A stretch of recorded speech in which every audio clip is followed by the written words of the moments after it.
New images this morning of those 4 crew members saved after being trapped on this capsized ship for more than 30 hours. They survived a fire on board, temperatures that felt like 140 degrees, no food, the life or death mission to rescue them, and now one of those heroes who helped is live only on GMA this morning. Mandatory evacuations, families fleeing as nearly 24 wildfires burn out west, scorching thousands of acres. Ginger tracking the latest. Vape alert. The First Lady takes on vaping. Melania Trump's new plea saying she's deeply concerned for children after FDA sends a new warning to e-cigarette company Juul. Surprising split.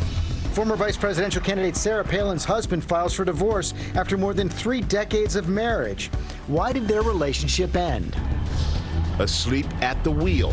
The stunning new video, a driver and passenger appearing passed out on a busy highway. Their car seemingly on autopilot. The new warning this morning. And the comeback kings. Overnight, Big Papi's incredible return to the ballpark. Here is the host of Jeopardy, Alex Trebek. Jeopardy host Alex Trebek back in action. And who dat? The Saints with an insane last-second win. You have to see to believe. Live in Times Square, this is Good Morning America. Good morning, America. Now, how did that make it into our open this morning? I wonder how. I never stopped believing. Who dat? Not only did it make it to the open, but why do I have to read it now? The Saints. This is for me, okay? Thank you, Robin, for the gift. Please. Yeah, the Saints, they pulled off that huge comeback win with this field goal that I know it kept me up last night. And Drew Brees and his teammates, they weren't the only ones excited. Take a look at the camera shaking, because clearly the cameraman, he was cheering for the Saints, too. I know you're from Houston. Yeah, that hurt. That was, man, that hurt. That hurt, Robin. It's hard to sit here next to you this morning. But I'm glad that you are. Much more on that ahead. But great news to begin with. The new details this morning about those dramatic rescues off the coast of Georgia. The 4 remaining crew members trapped for more than 30 hours in a capsized cargo ship finally pulled to safety. Kaylee Hartung starts us off there on the scene in Georgia with the very latest. Good morning, Kaylee. Good morning, Robin. This is a remarkable story of heroics by the 4 men who survived and the rescue crews who freed them. This is the exposed hull of the giant ship behind me, where those rescue crews had to cut a hole to make a path to freedom for the 4 crew members. This morning, a heroic rescue caught on tape. This Coast Guard video capturing the moment the final crew member trapped inside the Golden Ray makes his way out of the overturned hull. Rescue workers applauding as he emerges. That man seen here joyously walking off the boat after spending nearly 36 hours trapped in the ship's control room alone with no access to fresh water or food. Captain John Reed, the commander on the scene, thanking his team. The best day of my career because you guys did that. All 4 crew members trapped inside the Golden Ray safe after the massive cargo ship capsized off the coast of Georgia Sunday and erupted into flames. The 4 men surviving a battle of life and death, dueling with sweltering temperatures, topping what authorities say felt like 140 degrees. Now finally on dry land, walking around, smiling. Salvage crews navigating dangerous conditions to find 3 men trapped below deck near these propellers.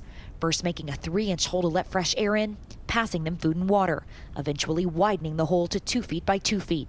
Then, nearly 2 hours later, the 4th trapped crew member, finally freed. The Coast Guard reporting they heard tapping from inside the boat throughout the night Sunday, alerting them to where they should concentrate their retrieval efforts. After working through the night to successfully rescue 20 crew members, The condition is relatively good for having spent, close to 34 or 35 hours in the conditions they are in. And they are being treated by emergency medical services. They were subject to some pretty tough conditions. a happy ending to a harrowing ordeal. The rescue crew seen here posing atop the inverted vessel after a successful mission. Now that the crew is safely off this ship, the U.S. Coast Guard will oversee the mission to safely remove this giant vessel from a busy port. That could take months. In the meantime, a serious problem is developing here. As our boat made its way out here, we drove through pools of oil. This isn't just a shipping community, it's also a fishing community. These are fragile wetlands, and the longer the ship stays out here, the greater the environmental impact. Robin. All right, Kaylee, thank you. Joining us now is Salvage Master Sylvia Turvort, who worked with the Coast Guard to save those crew members. Good morning to you. And do you have any idea the condition this morning of the 4 men? The condition, they are doing well at the moment. They were really exhausted when they came out of the casualty yesterday. They have been in very awkward, difficult circumstances. It has been dark for more than 36 hours. The humidity was really high, and then again the atmosphere. There was a combination, of course, of some fuel in the engine room compartment where they were captured, and the temperature were up to 150 Fahrenheit. Yeah. So can you just tell us the emotions when the final man was pulled and you knew that he was safe? And everybody was so happy, and you know, I have even heard people talking about tears and all the emotions going on. No, they were really, really excited. I mean, the first 3 were out was one thing, but getting the 4th out, it was an additional challenge. Talk a little bit more about the 4th one. That was really, I mean, it was precarious throughout, but that one in particular was very frightening. The first 3, by tapping, they found the crew and they located them. They had drilled a hole in the ship's hull, but just the 3 were close by. But the 4th one, they had to go through the engine room in the dark. We had, I think, over 24 people on rotation, going in, going out in the circumstances that I just described, to get to the last person who was captured in the engine control room. And they had to do a lot of effort to take out the glass, get it broken, open that space for him to take out the last man. As you said, this was over 30 hours that all of this was going on. The Coast Guard was able to free the first 20 men, but then when they couldn't get to the last 4 in their rescue efforts, they call in your group. And I understand this isn't work that you guys normally do? Our normal operation would be salvage, cargo, prevention of pollution, prevention of the environment from any pollution, from any casualty. But the search and rescue operation is normally done by the authorities, the rescue teams, which we are normally not part of. Amazing. A true and total team effort where we're thrilled beyond belief that these 4 men are now safe, and those that put their life on the line to save others. Incredible. Sylvia, thank you very, very much. Please give our best to all. No problem. Thank you very much. I love it. No problem. No problem. I'm glad that they're all safe and that they're doing as well as they are.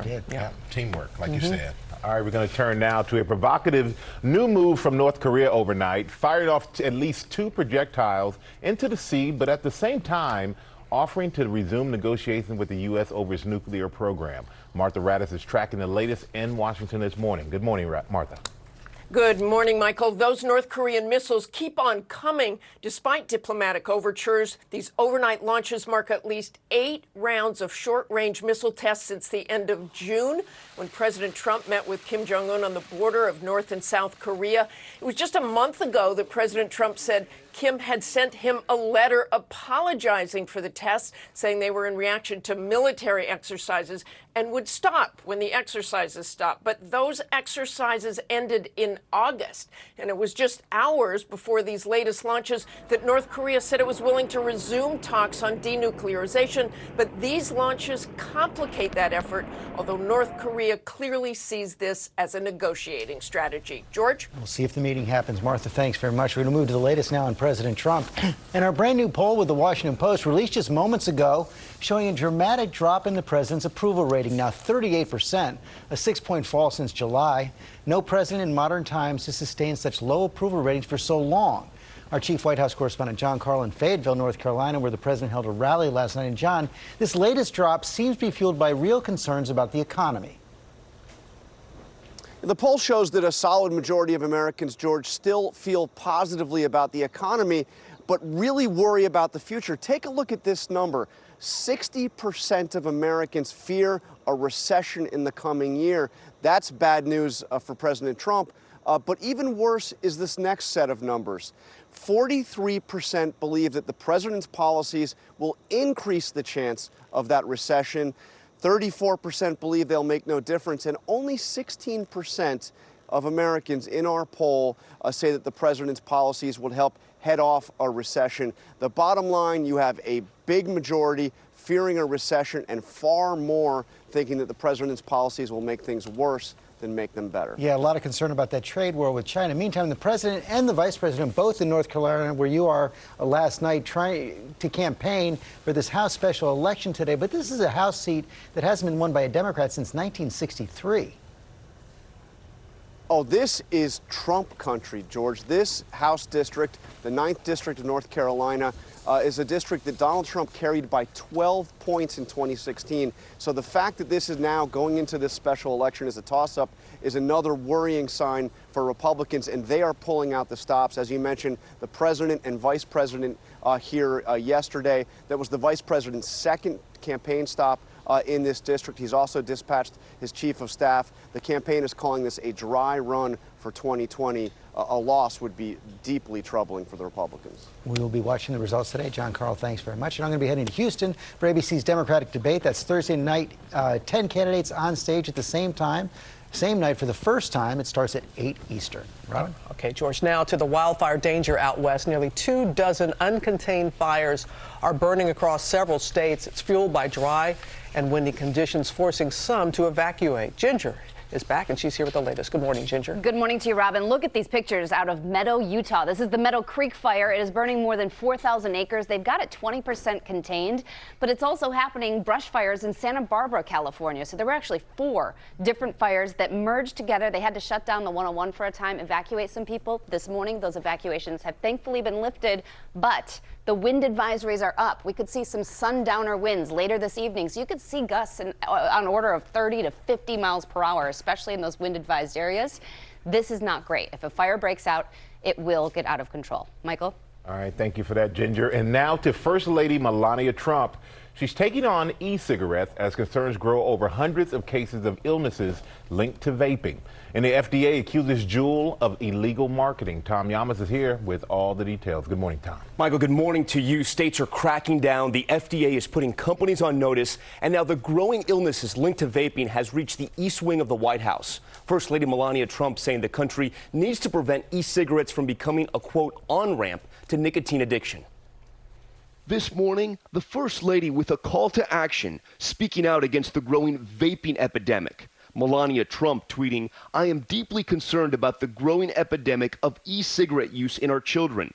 We need to do all we can to protect the public from tobacco-related disease and death." This as the FDA issued a warning letter to e-cigarette company Juul, accusing them of illegally marketing their product as a safer alternative to cigarettes, including a company representative making those claims to students at a school, despite failing to provide scientific data to back it up. There's a lot we don't know about the both short-term and long-term consequences of vaping.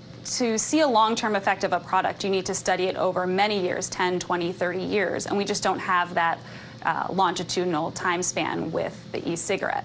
The CDC now reporting 5 deaths and investigating 450 cases of vaping-related illnesses. Health officials haven't identified any particular product or device as the source of the illnesses, and the majority of patients have reported vaping marijuana products or e-cigarette devices purchased on the street. 18-year-old Seema Herman believes she almost died after 2 years of chronic habitual vaping.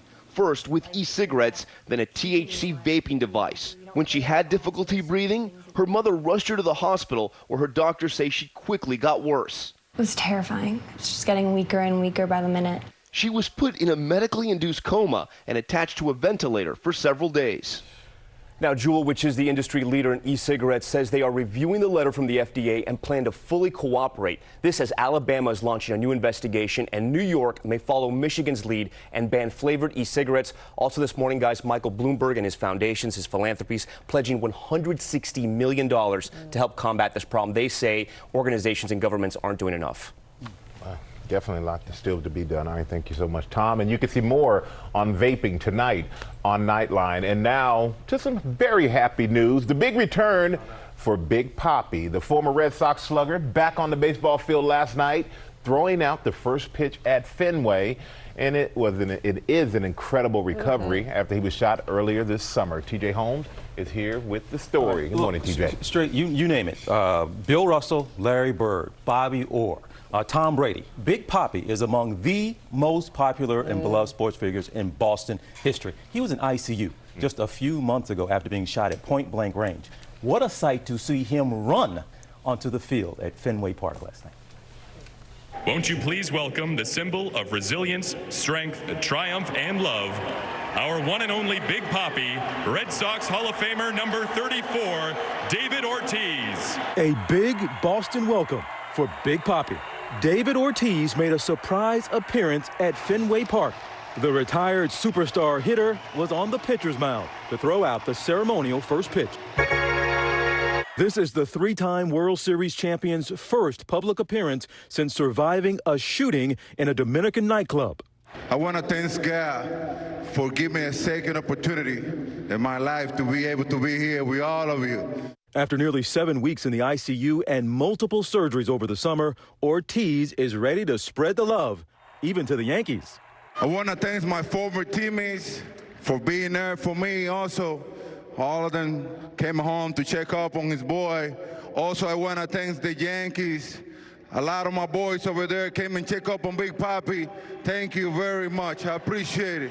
God bless you all. Go Sox. What's the world coming to? Red Sox player thanking the Yankees. I know. Tell me about it, man.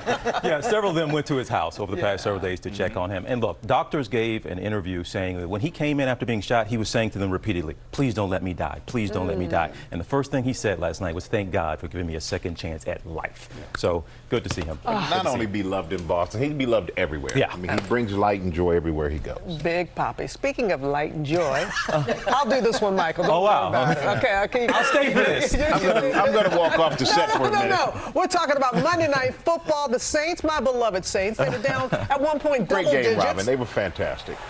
Look at this. Coming back, time running out. A 58-yard field goal to win it. Will Lutz. Oh, yeah. Just like that. Yeah. But they were down. That's the only time you love a kicker, when they make it. Oh, but that was a great way to start the season. You know, you feel bad for Houston to lose that way, but I tell you what, two great teams, a great game, and the season's just starting. Got a long way to go. So It sure anything does. can happen. Keep hope alive, my friend. That's Keep hope alive.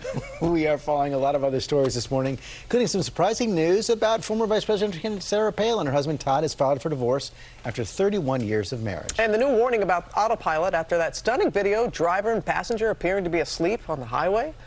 But first, let's go back to Ginger. And in Oregon, you don't get a lot of tornadoes, but they had an EF0 tornado. Look at that. That's Hillsborough with that image there behind you. Well, today, that storm slides to the east, almost becomes stationary. Along that front is where you'll end up seeing some of the action. Valentine, Nebraska, Pierre, Mullen, all have to watch for damaging winds. Let's get to your Tuesday trivia, sponsored by Capital One. Gary, I am proud of you, my man. Making simple, smart cashback choices. With Quicksilver from Capital One, you're earning unlimited 1.5% cash back on every purchase everywhere. Like on that new laptop, Quicksilver keeps things simple, Gary. And smart, like you. And I like that. I guess I am pretty smart. Don't let that go to your head, Gary. What's in your wallet? An easy day weather-wise on this Tuesday. Sunglasses. You're not going to need the umbrella today. It's going to be a dry day and feeling pretty good. 80 degrees at recess time, out of the 60s, and then 86 later today. So a little warmer and a bit more humid than yesterday. Now for Wednesday, we're turning up the heat. It's back to summer. Not a heat wave. We don't go 3 days here. But on Thursday, 94. That's near record heat. And there could be some showers and storms from 3 to 10 p.m. and showers anytime on Friday before a pretty nice weekend headed our way. In honor of New Orleans, who that gonna be right back? We gonna be right back. Thank you, my friend. I gotta get out of here. Which way? I don't know.